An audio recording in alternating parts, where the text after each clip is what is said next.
LTV news కి స్వాగతం. నేను నాగశ్రీ. బులెటిన్ లో ముందుగా హెడ్లైన్స్. ఈనాడు రామోజీరావు అస్తమయం. వెంటిలేటర్ పై చికిత్స పొందుతూనే తుది శ్వాస విడిచిన రామోజీరావు.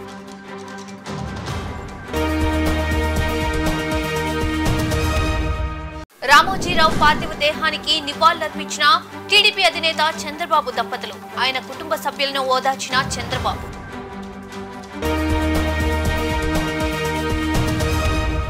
ఐదు సంవత్సరాల జగన్ రాక్షస పాలన నుండి విముక్తి కలిగిందని రాష్ట్ర గిరిజనులు సంబరాలు నిర్వహించుకుంటున్నారన్న ఎస్సీ ఎస్టీ కమిషనర్ మాజీ సభ్యులు కొండారెడ్డి.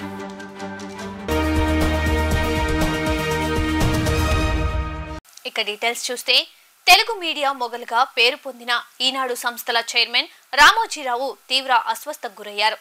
ఆయన ఆరోగ్యం క్షీణించడంతో కుటుంబ సభ్యులు హుటాహుటిన హైదరాబాద్ లోని నానక్రామ్గూడలోని స్టార్ ఆసుపత్రికి తరలించారు. ప్రస్తుతం ఆయన ఆరోగ్య పరిస్థితి విషమంగా ఉండడంతో వెంటిలేటర్ మీద వైద్యం అందిస్తుండగా తుది శ్వాస విడిచారు. ఈ నెల 5న ఆయనకు శ్వాస తీసుకోవడంలో ఇబ్బంది తలెత్తడంతో పరీక్షించిన వైద్యులు స్టెంట్ అమర్చారు. స్టంట్ వేసిన తర్వాత ఆయన ఆరోగ్య పరిస్థితి కొంచెం క్రిటికల్ గా మారడంతో ఆసుపత్రిలో చేర్పించారు. ఇక 87 ఏళ్ల రామోజీరావు గత కొంతకాలంగా పలు అనారోగ్య సమస్యలతో బాధపడుతున్నారు. గతంలో కూడా ఆయన ఆసుపత్రిలో చికిత్స పొందారు. కాగా రామోజీరావు మీడియాతో పాటు అనేక వ్యాపారాలు నిర్వహిస్తున్న విషయం తెలిసిందే. ఈనాడు సంస్థలు, రామోజీ ఫిల్మ్ సిటీ, మార్గదర్శి చిట్ ఫండ్స్, ప్రియా ఫుడ్స్ వంటి వ్యాపార సామ్రాజ్యాన్ని రామోజీరావు నడిపిస్తున్నారు. తెలుగు మీడియాలో ప్రధానమైన ఈనాడు సంస్థ ఆయన ఆధ్వర్యంలోనే కొనసాగుతుంది. టీడీపీ అధినేత చంద్రబాబు, భువనేశ్వరి దంపతులు రామోజీరావు పార్థివ దేహానికి నివాళులర్పించారు. ఢిల్లీ పర్యటనలో ఉన్న చంద్రబాబు శంషాబాద్ ఎయిర్పోర్ట్ నుండి నేరుగా ఫిల్మ్ సిటీకి చేరుకున్నారు. రామోజీరావు కుటుంబ సభ్యులను చంద్రబాబు, భువనేశ్వరి దంపతులు పరామర్శించారు. రామోజీరావు కుటుంబ సభ్యులను చంద్రబాబు ఓదార్చారు. ఒక పర్పస్ కోసం పుట్టిన వ్యక్తి ఈరోజు చనిపోవడం జీర్ణించుకోలేకపోతున్నాం. రామోజీరావు గారు నాకు 40 సంవత్సరాలుగా తెలిసాయని. ఆయన అనునిత్యం సాధన చేసింది, సమాజ హితం కోసం పనిచేశారు, ఈ తెలుగు జాతి కోసం పనిచేశారు. ఒక మామూలు గ్రామంలో పుట్టి, సాధారణ కుటుంబంలో పుట్టి, ఒక అసాధారణమైన వ్యక్తిగా తయారు కావడమే కాకుండా ఆయన ఈరోజు చూస్తే ఒక వ్యక్తి కాదు, ఆయన ఒక వ్యవస్థ కింద తయారయ్యారు. ఆ రోజు ప్రారంభించింది మనం ఒకసారి చూస్తే మార్గదర్శితో ప్రారంభించి, మార్గదర్శి అయిన తర్వాత ఈనాడు ప్రారంభించి, అదే మాదిరిగా ప్రజా చైతన్యాన్ని మనం చూస్తే ఈరోజు రాష్ట్రంలో ఏ ఇంట్లో కూడా నిద్ర లేస్తానే ఈనాడు చదివితే తప్ప బయట వచ్చే పరిస్థితి ఉండదు. అంటే ఆ విధంగా ప్రజల్ని చైతన్యవంతులు చేయడానికి కానీ, విజ్ఞానవంతులు చేయడానికి కానీ అనునిత్యం సాధన చేశాడు. ఆయన ఏ పని చేసినా కూడా నేను మొదటి నుంచి కూడా చూశాను, రాజీ లేదు. 40 ఏళ్లుగా నేను ఆయనతో కలిసి ఉన్నప్పుడు కూడా, ఆయన పరిచయం ఉన్నప్పుడు కూడా ఏ రోజు కూడా ఆయన ఒకటే చెప్పేవాడు, మీరు ఏమి చెప్పినా నేను మాత్రం ధర్మం ప్రకారమే పనిచేస్తాను, విధి నిర్వహిస్తాను తప్ప నేను ఎల్లప్పుడూ ప్రజాపక్షానే ఉంటానని చెప్పి స్పష్టంగా చెప్పిన వ్యక్తి రామోజీరావు గారు. అంతేకాకుండా నిన్న చనిపోయే వరకు ఆయనకు ఒకటే కోరిక, నా కోరిక అంతా కూడా నేను అనునిత్యం పనిచేసి, పని చేస్తూ పనిలో చనిపోగలిగితే అది నాకు ఆనందంగా ఉంటుంది.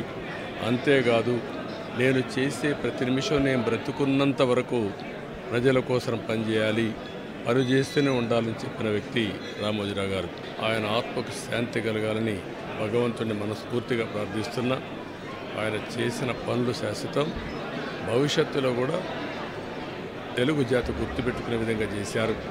అలాంటి ఆయనకు మనశ్శాంతి కలగాలని భగవంతుడిని మనస్ఫూర్తిగా ప్రార్థిస్తూ, తెలుగువారి అందరూ ఆశీస్సులు ఉన్నాయి, ఆ ఆశీస్సులు ఆయనకు ఎప్పుడూ ఉంటాయని చెప్పి కూడా కోరుకుంటూ, 5 సంవత్సరాల జగన్ రాక్షస పాలన నుండి విముక్తి కలిగిందని రాష్ట్ర గిరిజనులు సంబరాలు నిర్వహించుకుంటున్నారని రాష్ట్ర ఎస్సీ ఎస్టీ కమిషనర్ మాజీ సభ్యులు కొండారెడ్డి నరహరి వరప్రసాద్ అన్నారు. రాష్ట్రంలోని 90% గిరిజనులు తెలుగుదేశం పార్టీ భారీ మెజార్టీతో గెలిపించేందుకు ఎంతో కృషి చేశారని ఆయన పేర్కొన్నారు.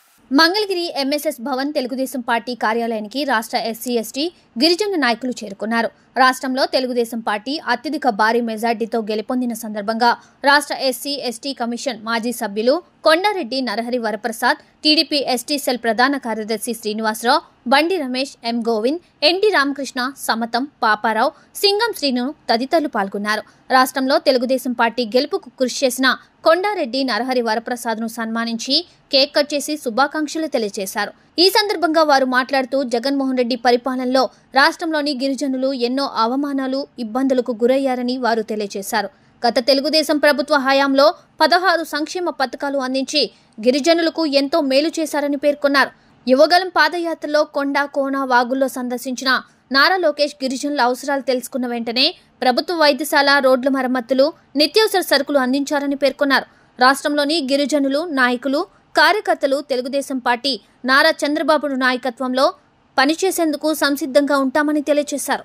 గిరిజనుల్ని తెలుగుదేశం పార్టీలో అనేక రకాలుగా అభివృద్ధి చేసిన ఘనత నారా చంద్రబాబు నాయుడు గారిదే అనేసి ఈ సభాముఖంగా మీకు అందరికీ తెలియజేస్తున్నాం.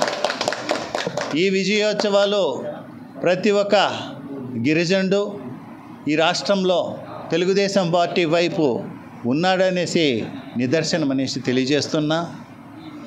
ప్రతి గిరిజనుడు రామరాజ్యం వచ్చిందని, చంద్రన్న తిరిగి ముఖ్యమంత్రి అవుతున్నారని కొండ కోనల్లోంచి మైదాన ప్రాంతాల్లో ఉండే గిరిజనులందరూ పండగ చేసుకుంటున్నారు. ఈరోజు గతంలో 5 సంవత్సరాలుగా గిరిజనులపైన దాడులు, వారి ధన మాన ప్రాణాలని హరించుకున్న సైకో జగన్మోహన్ రెడ్డి పాలనలో వారి మంత్రులు కానీ, వారి ఎమ్మెల్యేలు కానీ అనేక ఇబ్బందులు దళిత గిరిజనులకు పెట్టారనేసి మీకు తెలియజేస్తున్నాను. ఇలా మా నాయకుడు గౌరవ నరహరి వరప్రసాద్ గారి వెనకాల మేము నడవాలని, మాకెన్నో ఈ ప్రభుత్వంలో మంచి కార్యక్రమాలు జరుగుతాయని పూర్తి బాధ్యతతో నమ్మి ఈ వెనకాల ఉంటామండి. ఎన్నో పథకాలు గత ప్రభుత్వం సుమారుగా 16 పథకాలు తీసేయడం జరిగింది మా గిరిజనులకి. అవన్నీ తిరిగి మాకు ఇప్పిస్తారని, మాకు న్యాయం చేస్తారని, ఈ ప్రభుత్వం అంటే మేము ఉంటామని మా గిరిజనులందరి తరపున నేను ప్రమాణం చేస్తున్నానండి. ఎదురు చూస్తున్న సమయం ఆసన్నమయ్యి తెలుగుదేశం పార్టీ మంచి మెజార్టీతో గెలిపించిన మా గిరిజనులే కాకుండా యావత్తు భారతదేశ ప్రజలందరికీ, రాష్ట్ర ప్రజలందరికీ పేరు పేరున ధన్యవాదాలు తెలియజేస్తున్నాను. అలాగనే అరాచక పాలన, దుర్మార్గ పాలన చేస్తూ ఈ రోజున అవకాశం అనేది పార్టీకి వాళ్ళే ఇచ్చారు. దేనికి ఓడిపోయామనేది మాకు తెలియట్లేదు అంటున్నారు. బూతులు తిట్టి, జనాన్ని ఇబ్బందులు పెట్టి, నానా హింస పెట్టి, మరి ప్రజావేదికను కూల్చి అనేక రకాలైన ఇబ్బందులు పెట్టి, ప్రజల్ని నానా ఇబ్బందులు పెట్టి, ప్రజాస్వాపలో పెట్టి, ప్రజల్ని ఇబ్బంది పెట్టి, ఆర్థికమైన వ్యవస్థలో నెట్టేసినటువంటి జగన్మోహన్ రెడ్డికి తెలియదు అంటున్నాడు. ఈ రోజున వాళ్ళు చేసిన అరాచకాలు అన్నీ తెలుసు. అయినా వాళ్ళ పార్టీ వాళ్ళని ఎవరిని మందలించకుండా మా మీదకు ఉసుకొలిపి ఎంతో బాధ పార్టీ వాళ్ళని ఇబ్బందులు పెట్టారు. అలాగనే కొడాలి నాని గారు పార్టీ నుంచి ఓడిపోతే సన్యాసం తీసుకుంటామన్నారు. అదే మాట మీద అతను చెప్పిన మాట ప్రకారంగా సన్యాసం తీసుకొని పార్టీ నుంచి తొలగాలని కూడా నేను ముఖ్యంగా కోరుకుంటున్నాను. అలాగనే గిరిజనులకు కూడా పార్టీ అండగా ఉండి బాబు గారు అనేక రకాలైన కార్యక్రమాలకి మాకు అండగా ఉంటారని కోరుకుంటున్నారు. మరి అన్ని గిరిజన ప్రాంతాల నుంచి మా పెద్దలు నరహరి వరప్రసాద్ గారు పార్టీ శ్రేణులని అందరిని కూడా ఇక్కడ ఆహ్వానించారు. ఇక్కడ వచ్చిన గిరిజన కుటుంబాలకి పేరు పేరున అందరికీ కూడా నా ధన్యవాదాలు. ఎందరికో స్ఫూర్తి ప్రదాతగా నిలిచిన రామోజీరావు మరణం పట్ల సిపిఐ రాష్ట్ర సమితి తరఫున ప్రగాఢ సంతాపాన్ని, ఆయన కుటుంబ సభ్యులకు సానుభూతిని తెలియజేస్తున్నామని సిపిఐ రాష్ట్ర కార్యదర్శి కె రామకృష్ణ అన్నారు. రామోజీరావు లేని లోటు తెలుగు జాతికి తీరదని ఆవేదన వ్యక్తం చేశారు. ఈనాడు గ్రూప్ సంస్థల అధినేత చెరుకూరి రామోజీరావు మరణం పట్ల సిపిఐ రాష్ట్ర కార్యదర్శి కె రామకృష్ణ ప్రగాఢ సంతాపం తెలిపారు. ఈ మేరకు కె రామకృష్ణ నేడొక ప్రకటన విడుదల చేశారు. తెలుగు పత్రికా రంగంలో పెను మార్పులకు శ్రీకారం చుట్టిన వ్యక్తి రామోజీరావు అని అక్షర శిల్పిగా పేరుగాంచిన ఆయన మరణం బాధాకరమన్నారు. రామోజీరావు విద్యార్థి దశలో విద్యార్థి నాయకునిగా, తదుపరి కాలంలో కమ్యూనిస్టు పార్టీ అభిమానిగా, అభ్యుదయవాదిగా ఉన్నారన్నారు. అనంతరం వ్యాపార రంగం వైపు మళ్లీ ఈనాడు దినపత్రికను స్థాపించి మారుమూల గ్రామాల ప్రజలను సైతం రాజకీయాల పట్ల చైతన్యవంతులు చేశారన్నారు. రామోజీరావు గారి మృతికి భారత కమ్యూనిస్ట్ పార్టీ రాష్ట్ర శాఖ తరఫున ప్రగాఢ సంతాపాన్ని, సానుభూతిని తెలియజేస్తూ ఉన్నాను. జోహార్లు అర్పిస్తూ ఉన్నాను. మరి యుక్త వయసులో రామోజీరావు గారు కొంతకాలం విద్యార్థి నాయకుడిగా కమ్యూనిస్ట్ పార్టీ కార్డ్ హోల్డర్గా ఉండి ఆ రోజుల్లో సేవ చేయడమే కాకుండా తదుపరి వ్యాపారాలు ప్రారంభించి రాష్ట్రంలోనే కాకుండా భారతదేశంలోనే ఒక ప్రముఖ వ్యక్తిగా గుర్తింపు పొందారు. ప్రధానంగా ఈనాడు పత్రిక స్థాపించి మారుమూల పల్లెల్లో సైతం పత్రిక ద్వారా ప్రజలను చైతన్యవంతం చేయడానికి కృషి చేశారు. ఆ తర్వాత టీవీ రంగంలో కూడా ముందుకు పోయారు.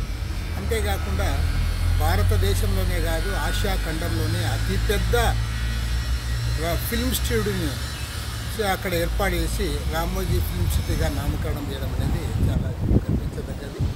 అన్ని రంగాల్లో కూడా ఆయన ఏ రంగంలో అయితే ముందు ప్రవేశించాడో ఆయన ప్రవేశించిన అన్ని రంగాల్లో కూడా విజయం సాధించడమే కాకుండా ఇవాళ మన తెలుగు ప్రజలందరూ కూడా గర్వించే పద్ధతుల్లో ఆయన ప్రపంచవ్యాప్తంగా కూడా గుర్తింపు పొందిన వ్యక్తి. వారి మృతి తెలుగు జాతికి తీరని లోటు. రాష్ట్ర కమ్యూనిస్ట్ పార్టీ తరఫున సిపిఐ తరఫున ప్రగాఢంగా వారి కుటుంబానికి సంతాపాన్ని తెలియజేస్తూ మరొక మార్లు జోహార్లు అర్పిస్తారు. జనసేన అధినేత పవన్ కళ్యాణ్ లాంటి సభ్యత సంస్కారం ఉన్న వ్యక్తితో కలిసి పనిచేసేందుకు తనకు గర్వంగా ఉందన్నారు పిఠాపురం మాజీ ఎమ్మెల్యే వర్మ. ఆయనతో ఇబ్బందులు లేవని స్పష్టం చేశారు.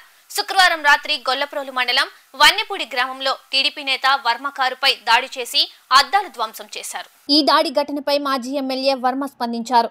5-6 నెలల కింద టీడీపీ నుండి వెళ్లిపోయి జనసేనలో చేరిన వారు తనపై దాడికి పాల్పడ్డారని ఆరోపించారు. కాకినాడ ఎంపీ ఉదయ్ శ్రీనివాస్ మనుషులే ఈ కార్యకర్తలని వర్మ ఆరోపిస్తున్నారు. ఎన్నికల్లో ఎంపీ విజయం కోసం తాము శ్రమించినా ఈ దాడి జరిగిందని ఆవేదన వ్యక్తం చేశారు. నటుడు సాయిధరం తేజ్ పై సైతం ఇలాగే కొన్ని రోజుల కింద దాడికి పాల్పడ్డారు. నన్ను హత్య చేయడానికి ఈ దాడి చేశారు. సీసా పెంకులు గుచ్చుకున్నాయి. 20 ఏళ్లకు పైగా తాను రాజకీయాల్లో ఉండగా ఇప్పుడు తొలిసారి పిఠాపురంలో ఇలాంటి దాడి జరిగింది.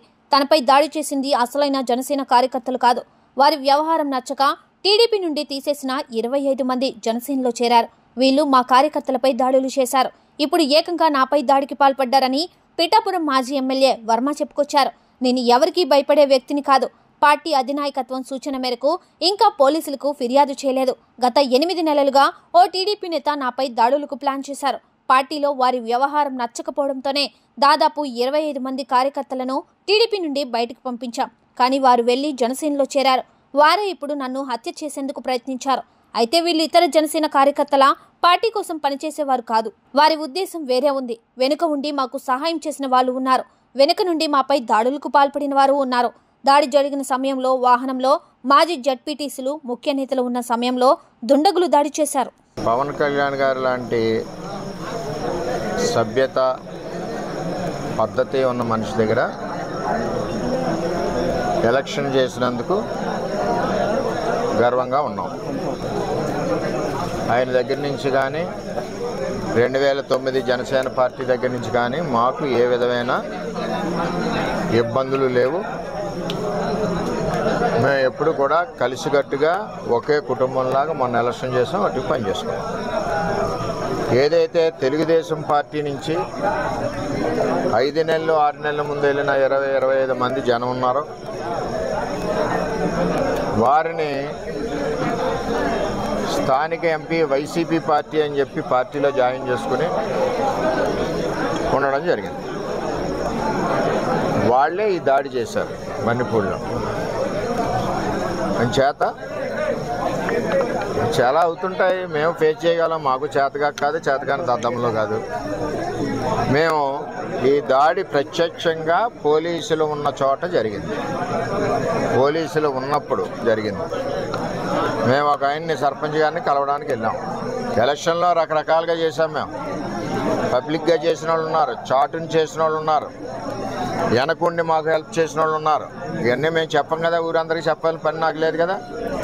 నాకు ఆయన బాధ్యత చెప్పారు ఎలక్షన్, ఆ బాధ్యత నేను నెరవేర్చాను. అంచేత వాళ్ళు దాడి చేశారు, చాలా దారుణంగా దాడి చేశారు. అందులో మా కారులో మండల పార్టీ ప్రెసిడెంట్ గారు ఉన్నారు, ఎక్స్ జెడ్పీటీసీ ప్రసాద్ గారు ఉన్నారు, ఇంకో ఎక్స్ జెడ్పీటీసీ బర్లప్పారావు ఉన్నారు, ఇంకో ఆయన ఎక్స్ ప్రెసిడెంట్ నాగు ఉన్నారు, ఇంకో ఆయన పార్టీ ప్రెసిడెంట్ శివ ఉన్నాడు. ఎంతమంది ఉండగా సడన్గా సీసాలు, ఇటుక బెడ్లు, ఇది మండలంలో ఒక ప్రాక్టీస్ అయిపోయింది. ఇది వరకు సాయి ధర్మతేజ్ గారి మీద కూడా ఇదే దాడి చేశారు. ఆ దాడి చేసినప్పుడు సరైన చర్యలు పోలీస్ యంత్రాంగం తీసుకోలేదు. ఆఖరికి వాళ్ళు వెళ్ళిపోయాక దాడి జరిగిందన్నారు తప్పితే వాళ్ళు ఉండగా దాడి జరిగి దెబ్బలు తగిలితే వాళ్ళు వెళ్ళిపోయాక దాడి జరిగిందన్నారు. సరే, ఇదంతా కాంట్రవర్సీ ఎందుకని మేము మాట్లాడుకుంటున్నాం. ఇది నన్ను చంపడానికి కుట్ర జరిగింది.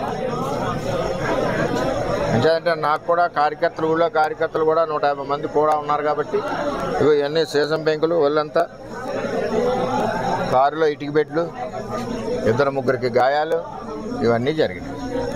సరే, చూద్దాం ఏమవుతాం. ఇవన్నీ ఇటువంటి పిరికి బంద చర్యలకు భయపడేది ఏముండదు. వర్మ ఎప్పుడు కూడా 22 ఏళ్ళ నుంచి ఉన్నాడు. ఎప్పుడు కూడా ఇటువంటి వ్యవహారం జరగలేదు. ఈ సంస్కృతి పిఠాపురంలో ఇప్పుడే వచ్చింది. తన ఓటమికి ప్రజలే కారణమంటూ నిందించడం న్యాయమా జగన్ అంటూ టీడీపీ నేత వర్లరామయ్య ధ్వజమెత్తారు. ఏపీలో గత 5 సంవత్సరాలుగా సాగించిన అరాచక పాలనకు వైఎస్ఆర్సీపీ మూల్యం చెల్లించుకుందని ఆరోపించారు. రాష్ట్రంలో తెలుగుదేశం కూటమి సునామీ సృష్టించిందని ఆయన స్పష్టం చేశారు. టీడీపీ కేంద్ర కార్యాలయంలో ఏర్పాటు చేసిన విలేకరుల సమావేశంలో టీడీపీ నేత వర్లరామయ్య మాట్లాడుతూ కూటమి 164 స్థానాలతో ప్రభంజనం సృష్టించిందని అన్నారు. వైనాట్ 175 అంటూ వెర్రవీగిన వైఎస్ఆర్సీపీ బొక్కబోర్లా పడిందని, 3 పార్టీలు మూకుమడిగా ఫ్యాన్ రెక్కలు విరగొట్టి పక్కన పడేశాయని తెలిపారు. సింహం సింగిల్ గా వస్తుందంటూ సవాలు చేసిన జగన్ కు ఆయన పార్టీకి అసెంబ్లీలో ప్రతిపక్ష హోదా కూడా లేకుండా గల్లంతు చేశారు. పేదల ముసుగేసుకున్న పెత్తందారి జగన్ ను తరిమి కొట్టారని ఆయన ఆగ్రహం వ్యక్తం చేశారు. తెలుగుదేశం పార్టీ కూటమికి ఇచ్చిన ఈ ల్యాండ్ స్లైడ్ విక్టరీ కూడా మీకు మీ వాస్తవ స్థితికి మిమ్మల్ని తీసుకురాలేదు. ఇంకా ఊహాలోకాల్లోనే మీరు విహరిస్తూ ఉన్నారు జగన్మోహన్ రెడ్డి గారు. ఆయన అంటారండి, పత్రికా సోదరులారా, నేను బటన్ నొక్కాను, అత్తలు నాకు ఓటేయలేదండి. నేను బటన్ నొక్కితే ఓటేయాలా? నువ్వు చేసిన నేరాలు ఘోరాలు ఏమవుతాయి? వాళ్ళకి అర్థం అవుతా? ఎవరికైతే మీరు బటన్ నొక్కారో ఆ బటన్ నొక్కిన అవ్వాతాతల ఇంటిలో వాళ్ళ బిడ్డలు ఉండరా? వాళ్ళ బిడ్డలు ఉండరా? వాళ్ళందరూ ఆలోచించరా? బటన్ నొక్కటమే లక్ష్యంగా పెట్టుకున్న మీరు ఏ రకంగా మీరు చేసిన నేరాలు ఘోరాలు అందరి దృష్టిలో ఉండటం, వాళ్ళందరూ కూడా ఏకగ్రీవంగా మాకొద్దు ఈ జగన్ పరిపాలన మాకొద్దు అని ఒక నిర్ణయం తీసుకోవటం వల్ల మీకు ఈ రోజున ఇటువంటి చాలా అవమానకరమైన ఓటమి మీకు దక్కిందని చెప్పి కూడా నేను తెలియజేస్తున్నా. ఎన్నికల్లో ఇంత ఘోర పరాజయం పాలైనా కూడా మీరు మీ తప్పుల మీద ఆత్మవిమర్శ చేసుకోకుండా ఇతరులు దానికి కారణం అని చెప్పాలనుకోవటం, అది మీరు ఏమంటారు దాన్ని, మీకు మీరే ఒక ఆత్మ మీ దీన్ని మీరు నిందించుకుంటున్నారు. ఆ మాట నాకు రావటం లేదు. ఇక నేను అర్థం చేసుకోండి, మీ ఓటమికి మీరే కారకులు, మీ వ్యవహార శైలి కారణం అని చెప్పి కూడా నేను తెలియజేస్తున్నాను. నేను ఆనాడు మీరు ముఖ్యమంత్రిగా ఉండగా స్థానిక ఎన్నికల వ్యవహారంలో ఏ రకంగా మీరు వ్యవహరించారు? ఆనాడు మాచర్లకు వెళ్ళిన బోండవమ బుద్ధ వెంకన్న మీద మీ వాళ్ళు ఐరన్ పైపులతోటి దాడి చేసినప్పుడు ఏమైంది? 5 సంవత్సరాల వైకాపా పాలన మీద ప్రత్యేక విచారణ చేయాలని, విచారణ కోసం ప్రత్యేక మంత్రిత్వ శాఖను ఏర్పాటు చేసి ఆ శాఖకు దళితుణ్ణి మంత్రిగా నియమించాలని అమరావతి బహుజన ఐకాస అధ్యక్షులు పోతుల బాలకోటయ్య నూతన ప్రభుత్వానికి విజ్ఞప్తి చేశారు. రాజధాని అమరావతి నిర్మాణం చేసి రక్షణ కల్పించాలని, అమరావతి రాజధాని అని దేశ ప్రజలకు చాటి చెప్పాలని నూతన ప్రభుత్వాన్ని కోరారు. మాజీ ముఖ్యమంత్రి జగన్ తన రాక్షస పాలన ద్వారా కనీవిని ఎరుగని విధంగా కూటమికి విజయం వరించేలా చేశారని బాలకోటయ్య అన్నారు. శుక్రవారం గాంధీనగర్ ప్రెస్ క్లబ్ లో మీడియా సమావేశంలో ఆయన మాట్లాడుతూ, ప్రజలు ఉద్యమకారులు అనుకున్న దానికంటే ఊహించని రీతిలో కూటమి అత్యధిక మెజార్టీతో గెలుపొందిందని, దేశంలో 4వ అతిపెద్ద పార్టీగా తెలుగుదేశం పార్టీ అవతరించిందని, దీంతో కేంద్రంలో కూడా కీలక బాధ్యతలు చేపట్టే పరిస్థితి వచ్చిందని తెలిపారు.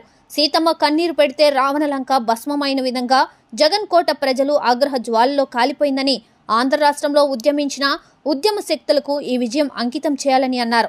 ఈ కార్యక్రమంలో పాల్గొన్న అమరావతి మహిళా రైతు నాయకులు కొమ్మినేని వరలక్ష్మి మాట్లాడుతూ ప్రజలు కోరుకున్న విధంగా రాక్షస పాలన పోయి రామరాజ్యం వచ్చిందని, చంద్రబాబు పాలన ఏపీకి ఊరట కలిగిస్తుందని, రాష్ట్రంలో అభివృద్ధి పరుగులు తీస్తుందని, అమరావతి రాజధాని నిర్మాణం జరుగుతుందని ఆశాభావం వ్యక్తం చేశారు. కాబట్టి ఇప్పుడు తక్షణం అమరావతినే చాలా దేదీప్యమానంగా చేయాల్సిన బాధ్యత ప్రభుత్వం మీద ఉంది.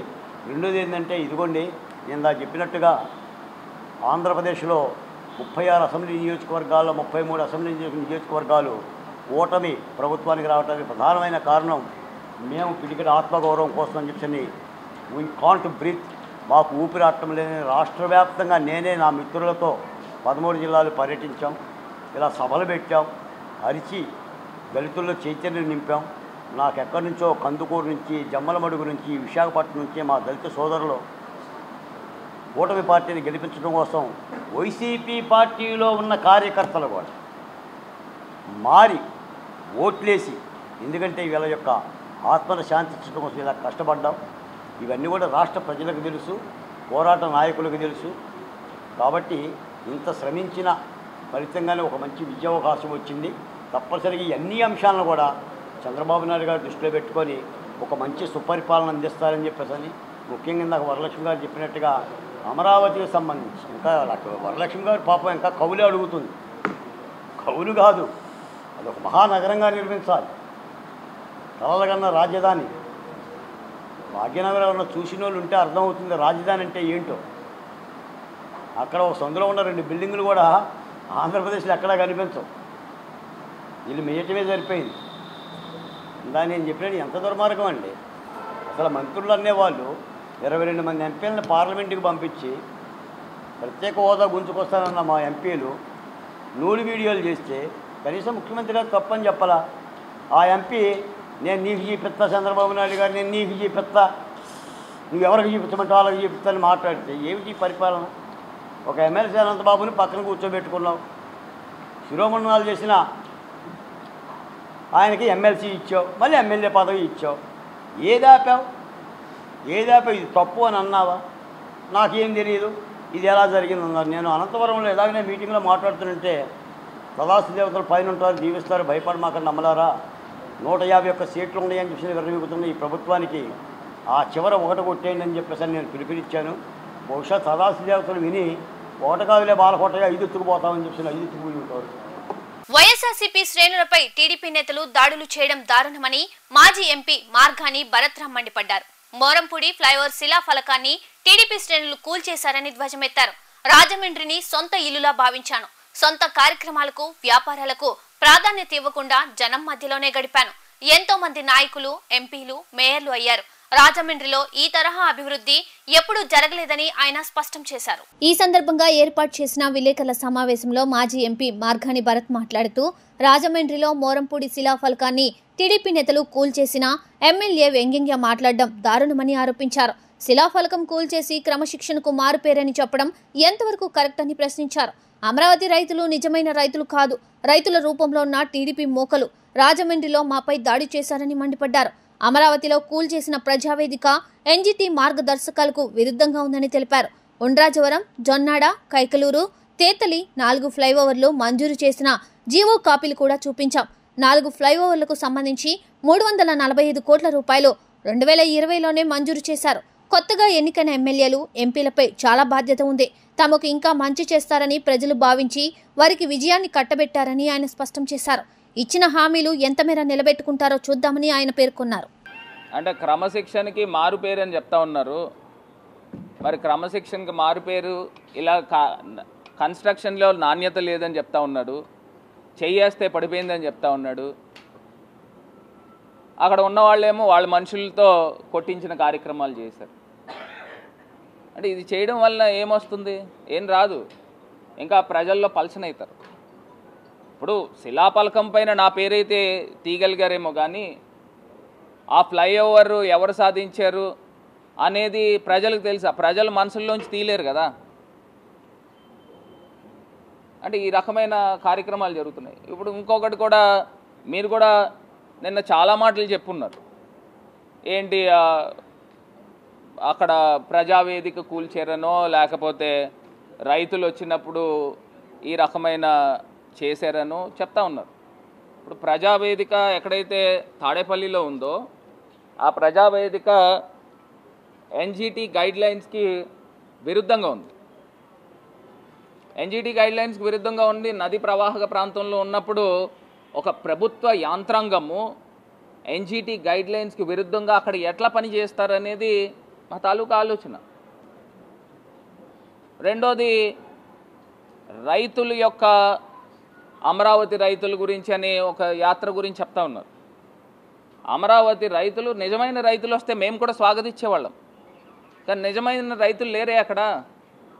తెలుగుదేశం పార్టీకి సంబంధించి మూకలు వచ్చి వాళ్ళు వెళ్తూ వెళ్తూ మాపైన దాడి చేయడం మొదలుపెట్టారు. మేము నిజమైన రైతులు లేరు, రైతు ముసుగులో ఈ హాలీగాన్స్ ఉన్నారు, దొంగ పనులు చేసేవాళ్ళు ఉన్నారు, అందులో రౌడీ షీటర్లు ఉన్నారు, గుండాలు ఉన్నారు అని చెప్పి మేము నిరసన వ్యక్తం చేసాం. వాళ్ళు మాపైన దాడి చేయడం, రాళ్ళు వేసరడము, లేకపోతే రంగు నీళ్ళు మురికి నీళ్ళు వేసరడము, ఈ రకమైన కార్యక్రమాలు ప్రీ మెడిటేషన్ మైండ్ సెట్తో. దాని తర్వాత మేము రిటాలియేట్ చేసాం. మరి దాని తర్వాత హైకోర్టు ఇచ్చిన ఆదేశం ప్రకారంగా మీరు నిజమైన రైతులతో మీరు పాదయాత్ర చేయండి అని అంటే ఎందుకు ఆపేశారని అడుగుతున్నాం. అంటే మీరు రైతులు ఎవరనేది మీరు నిర్ధారణ చూపించి మీరు పాదయాత్ర చేయమన్నారు. మరి ఆ టైంలో రామచంద్రపురంలో ఆపేశారు కదా, ఎందుకు చేయలేకపోయారు? వార్తలు ముగించే ముందు హెడ్లైన్స్ మరోసారి. ఈనాడు రామోజీరావు అస్తమయం, వెంటిలేటర్ పై చికిత్స పొందుతూనే తుది శ్వాస విడిచిన రామోజీరావు.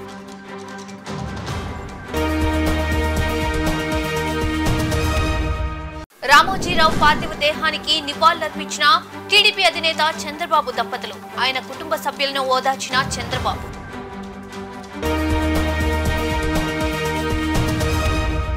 5 సంవత్సరాల జగన్ రాక్షస పాలన నుండి విముక్తి కలిగిందని రాష్ట్ర గిరిజనులు సంబరాలు నిర్వహించుకుంటున్నారన్న ఎస్సీ ఎస్టీ కమిషనర్ మాజీ సభ్యులు కొండారెడ్డి.